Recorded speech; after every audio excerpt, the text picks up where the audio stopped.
Buongiorno bianconeri, aujourd'hui veille de Sampdoria Juventus, mais on va aussi parler du recours que la Juventus a gagné, qui lui fera gagner enfin accès à cette fameuse carte que la FIGC et la Procure Sportive essayaient à tout prix de cacher. On verra plus ou moins qu'est-ce qu'elle contient ou qu'est-ce que l'on pense qu'on contient. Il y a des nouveautés qui sont arrivées aux alentours de 18 h et donc on va en discuter ensemble. On parlera bien entendu aussi de la conférence de presse de Massimiliano Allegri.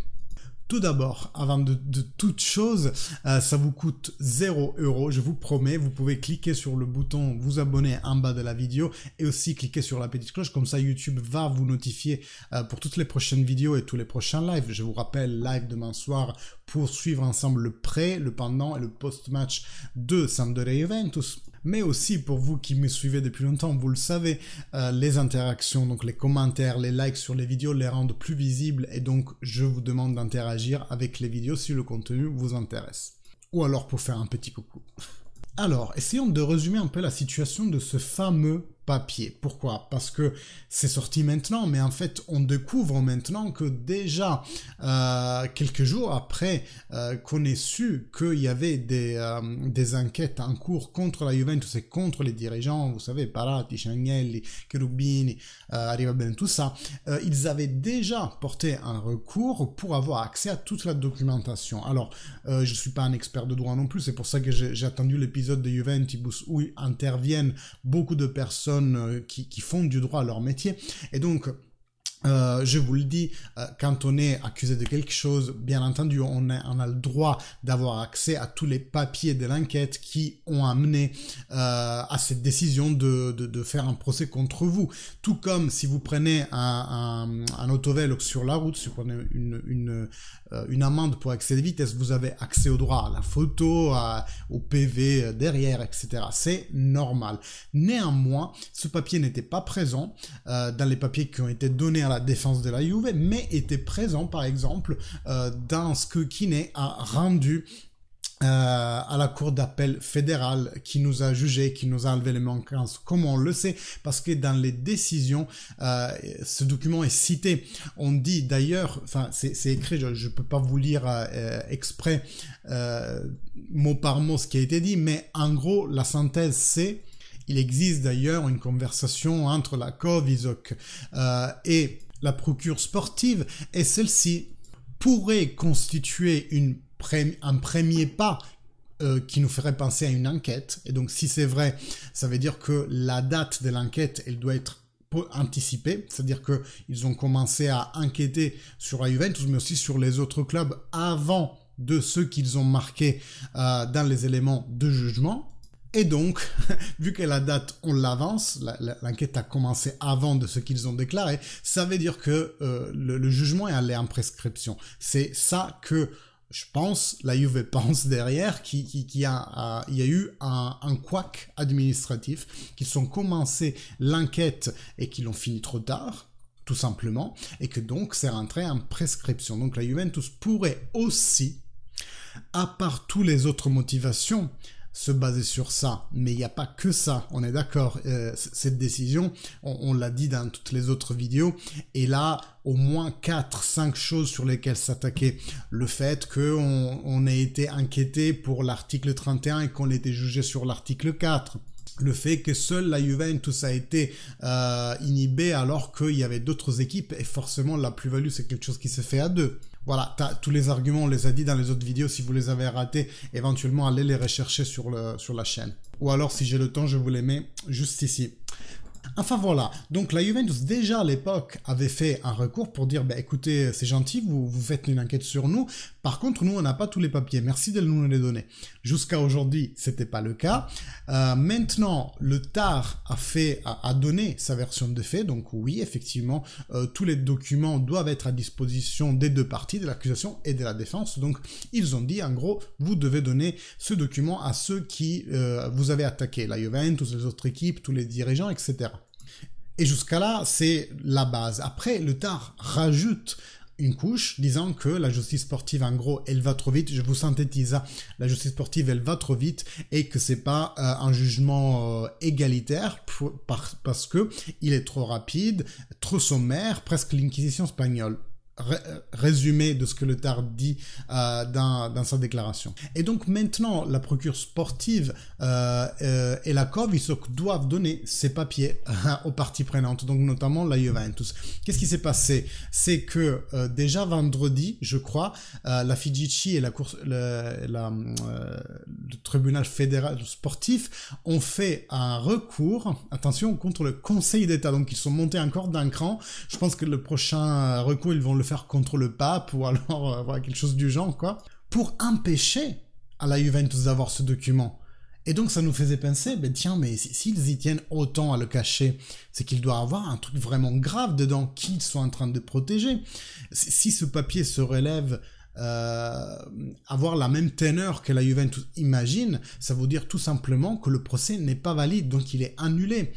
C'est même pas qu'on le gagne avec le recours, il est totalement annulé. Bien entendu, on ne peut pas annuler le mois et demi ou les 2 mois de jeu où la Juventus a joué avec cette pénalité de moins 15 et on ne saura jamais comment la chose aurait évolué. On peut pas, si on n'avait pas eu les moins 15 bien entendu, et on ne peut pas savoir si par exemple certains joueurs n'auraient pas renouvelé leur contrat, je pense à Rabiot, ou si alors quelqu'un ne serait pas venu pendant le mercato d'hiver. Parce que pourquoi cette situation nous bloque aussi tout le mercato. Voilà. Donc voilà, on pensait que ce document pouvait contenir quelque chose de vraiment, vraiment problématique. Il fait 6 pages, le document. Hein. Aujourd'hui, Gazzetta dello Sport, mais aussi les autres journaux, nous sortent une version condensée des 5 pages, mais pas de la 6e. Et en disant, c'est des discours génériques. La Juventus n'est pas nommée, n'est même pas nommée dans ces documents-là. Et en gros, tout va bien. Mais si tout va bien, pourquoi ils ont même fait un recours à l'État? Elle contient quoi, cette 6e page? Eh bien, tout simplement, la question, elle sera résolue demain, parce que demain, c'est le terme maximum dans lequel la COVISOC et la procure fédérale doivent impérativement envoyer ce document. Et je n'ai aucun doute que le moment même où les dirigeants de la Juve auront dans les mains ce document, on en saura beaucoup plus sur ce qu'il contient et pourquoi il était aussi capital de le récupérer. Vous entendrez les autres tifosi, ah ouais, voilà, la Juve s'en sort avec un escamotage, la prescription, alors que vous nous en avez dit pendant des années, pourquoi parce que l'Inter avait utilisé la prescription, etc.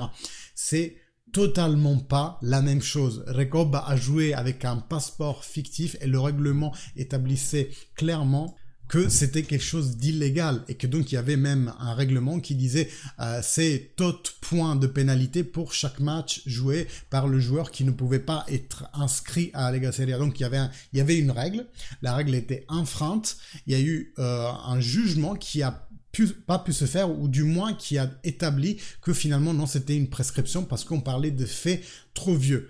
Donc là, c'était clairement utiliser une petite astuce, un petit escamotage pour fuir une pénalité que l'Inter méritait totalement. Alors que là, il n'y a pas la norme. Ce que la Juve a fait n'est pas illégal en soi et a été jugé pour un autre article par rapport à l'article qui faisait l'objet de l'enquête. En total, n'importe quoi. Enfin voilà, mes amis, on en saura plus demain. Quelques mots vis-à-vis de comment la Juventus va arriver maintenant au match Sampdoria-Juventus, parce que Massimiliano Allegri a parlé en conférence de presse. Donc je vais le faire vraiment en mode résumé à travers le tweet de Franco Leonetti. Perin et Vlahovic vont jouer. Pogba, il est à disposition. On ne sait pas s'il sera titulaire ou pas. Il a dit aussi, Massimiliano Allegri, que c'est une victoire importante, celle de demain, parce que ça nous permettrait, vu le résultat de l'Inter qui a perdu 2-1 contre le Spezia, d'être pour la première fois second en classement, vu qu'on a 50 points. En réalité, on serait déjà deuxième, parce que pour moi, on a 52. Bon, Allegri a arrêté de compter les 2 points de Salerno, moi je les compte toujours. Paredes ou Baranekar, moi je viserais plutôt sur Baranekar. De Scio et Link Junior disponibles, c'est qui est une très bonne nouvelle parce que Kostic et Cuadrado, j'aimerais bien qu'ils reposent en vue de la double confrontation au retour contre le Fribourg et le match de dimanche prochain qui sera le dernier avant la pause nationale, qui repose en vue de ces deux matchs-là. Et il prendra avec lui quelqu'un de l'U23, de la Next Gen, notamment Compagnon, pour nous accompagner quelque part. Moi, je pense que ça va être un turnover de Maboul contre la Sampdoria. Non pas parce que la Sampdoria, c'est une équipe nulle, mais parce que derrière, on a deux matchs vraiment compliqués. D'ailleurs, autre chose qu'il a pu dire, il espère avoir Arkadiusz Milik contre l'Inter. Rappelons-le, Moisken aura 2 journées de disqualification, donc là, contre la Sampdoria et celle contre l'Inter. Donc c'est clair que si on arrivait à récupérer Milik, même pour lui faire 20 minutes contre l'Inter, ça serait hyper important du point de vue de la tenue physique. Parce que Vlahovic, vous le voyez, il n'est pas au meilleur de sa forme. Mais alors là, pas du tout. Moi, je pense qu'on va être plus ou moins comme ça. Je dis pas qu'il va tous les mettre sur la pelouse ensemble, puisque... ouais, Baranekea, Ealing, De Scio, même Rugani, Soulé qui, on connaît ses qualités, mais à ce jour, il est loin d'être aussi bon que Fagioli pour jouer titulaire à la Juventus. Bref, pour moi, on va descendre plus ou moins comme ça. Une défense hyper expérimentale. En gros, il n'y a que Danilo de la défense titulaire. Tout à gauche, c'est vrai que Kostic pourrait jouer. Mais je pense plutôt qu'on va viser sur Ealing pour faire reposer Kostic pour la même raison. Double confrontation Freiburg-Inter. Pogba pourrait être titulaire, à mon avis, même s'il n'a pas clairement 90 minutes dans les jambes. Je pense plus qu'il va choisir Baranekea par rapport à Paredes, comme il l'a fait pendant le derby. Si Baranekea jouait titulaire pendant le derby, veux-tu qu'il ne le mette pas contre la Sampdoria? Ça serait un contresens. Fagioli plus que Miretti, je pense, parce qu'il n'a pas fait une bonne première mi-temps contre le Fribourg. Et De Scio pour faire reposer Cuadrado. Di Maria, Chiesa, oubliez-les pour Sampdoria. Moi, je pense qu'ils ne vont même pas être convoqués. Je vise plutôt sur une attaque Vlahovic-Soulé. Voilà, donc demain, n'oubliez pas, on sera en live à partir de 20h pour suivre ensemble Sampdoria Juventus. Abonnez-vous et activez la cloche si ce n'est pas fait. Justement, la cloche vous permettra de recevoir la petite notif quand je serai en live demain soir. Et puis, vous le savez, like, commentaire, donnez-moi de l'engagement, donnez-moi de la force pour être plus visible sur les réseaux sociaux et sur YouTube. Merci à tous et je vous dis, je vais passer un bon dimanche d'ailleurs et on se voit demain soir. Fino alla fine, Forza Juve. Bonsoir à tous.